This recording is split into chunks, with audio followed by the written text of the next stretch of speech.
250,000 Hondas recalled for defective engines. 2.6 million recalled for fuel pumps that can fail without warning. Honda, you okay, bro? Look, for decades, Honda has been the brand you could trust with your eyes closed. You want a car that'll run forever? Get a Civic. Want something reliable for the family? Accord or CR-V? Done deal. These cars were bulletproof. But something's changed in the last 10 years or so, and today we're going to find out exactly what's going on with modern Honda engines, the CVT problem. Let's start with the elephant in the room. Around 2015, Honda decided to ditch their rock-solid torque converter automatics and move almost everything to continuously variable transmissions, or CVTs. Now, in theory, CVTs make sense. They let the engine stay in its sweet spot for maximum efficiency and power. But here's the thing. They're nowhere near as reliable as a regular automatic.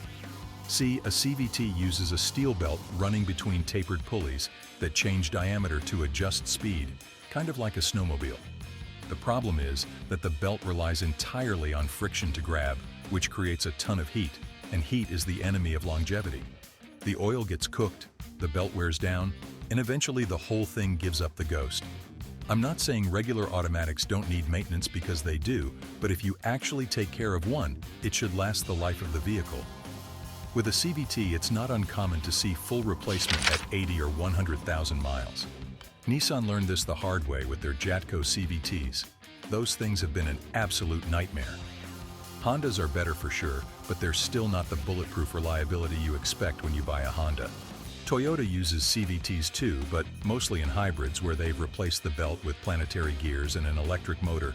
Those eCVTs are proving extremely reliable. Honda has those in their hybrids too, and those are fine. The problem is the belt drive units in their non-hybrid cars. So if you're thinking about buying a newer Honda, just know the CVT is probably the weakest link in the drivetrain, and you'll want to stay on top of the fluid changes. But the transmission isn't the only problem we need to talk about.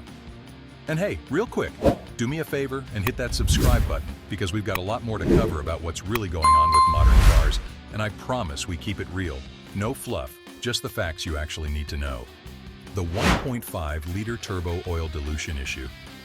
Now let's talk about Honda's 1.5-liter turbocharged 4-cylinder. This engine makes around 190 horsepower, which is impressive out of just 1.5 liters, but it's had some serious problems, specifically with oil dilution. What's happening is fuel is getting past the piston rings and mixing with the oil in the crankcase. Over time, you end up with oil that's more like paint thinner than actual lubricant, and that causes premature wear on everything from your bearings to your cylinder walls. This issue is worst in cold climates and for people taking short trips. The engine doesn't get hot enough long enough to burn off the excess fuel that gets injected during cold starts. In extreme cases, the oil level actually rises in the crankcase, which is never a good sign. The 2017 to 2018 CR-V and 2016 to 2018 Civic got hit the hardest with this problem. Honda did issue software updates to help the engine warm up faster, and they extended warranties on affected vehicles, but this was a major issue for thousands of owners. The simple fix, if you own one of these, is to change your oil more often than Honda recommends. Oil is cheap, engines are not. Every 5,000 miles with quality synthetic oil, and you should be fine, but it's frustrating that you have to do this in the first place. The V6 VCM Nightmare. Alright, here's probably the most infamous Honda engine problem of the last 15 years. The V6 Variable Cylinder Management, or VCM system. The idea was to shut down 2 or 3 cylinders during light load conditions like highway cruising to save fuel. Sounds great on paper, but the execution was a disaster. The constant switching on and off created vibrations that wore out engine mounts prematurely. But worse, it caused massive oil consumption issues. When cylinders deactivate, oil can seep past the piston rings, which leads to fouled spark plugs, misfires, and if you're not checking your oil level regularly, potential catastrophic engine damage. We're talking about the 2008 to 2017 Accord V6, 2008 to 2017 Odyssey, 2009 to 2015 Pilot, and several Acura models with V6 engines. Honda did offer software updates and extended warranties, but for a lot of owners, the real fix was an aftermarket device that just disables VCM, entirely forcing the engine to run on all 6 cylinders all the time. Think about that for a second. People are literally paying money to turn off a feature Honda engineered into the car because it causes more problems than it solves. And unfortunately, that's not where the problems end. The recall situation. Now, recalls happen, no manufacturer is perfect, and Honda usually handles them responsibly, but lately, the number of recalls has been concerning. In 2023 alone, Honda recalled 250,000 vehicles over a manufacturing defect with the crankshaft in their 3.5-liter V6. That's the engine they put in tons of cars, and it's generally been reliable, but over 1,400 warranty claims for engine failure got filed before they issued the recall. Then there's the fuel pump recall affecting 2.6 million vehicles. These pumps can fail without warning, causing your car to stall while driving, which is obviously a safety issue. You expect recalls when you buy certain brands, but not from Honda, and that's what makes this sting. There are also recalls for steering components, seat belts, seat frames, brake master cylinders. I mean, guys, it's a lot. It feels like every few months there's another recall notice, and that's just not what you expect from a company that built its reputation on making cars that just work. The overall quality decline. Here's the thing. I've worked on a lot of Hondas over the years, and back in the day it was almost all just routine maintenance. Fluids, filters, brakes, timing belts, maybe a thermostat here and there. Super simple stuff. But lately I'm seeing more premature wear on suspension components, bushings, engine mounts. Timing cover leaks are more common. Brakes don't seem to last as long on most newer models. There's this sort of tinniness to them now, like the build quality just isn't what it used to be.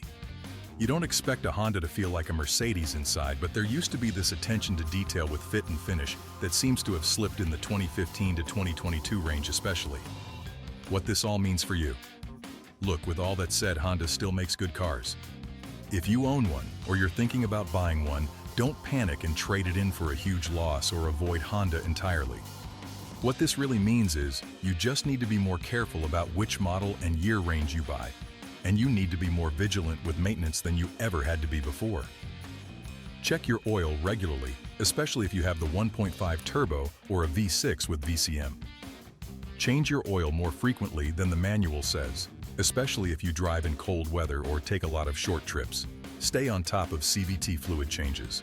And if you're buying used, do your research, check for recalls, and make sure the previous owner actually took care of the car.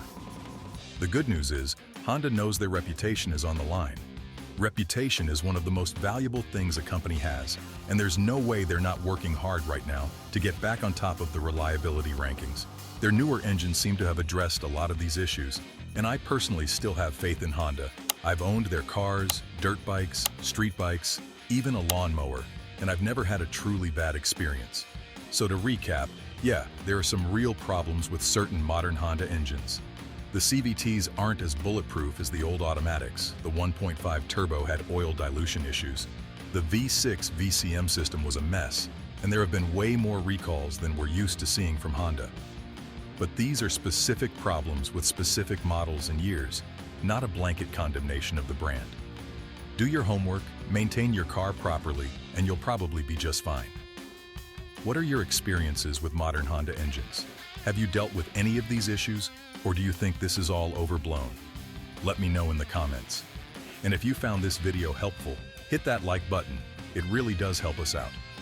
Consider subscribing if you want more real talk about cars without the BS, and go check out one of these other videos right here.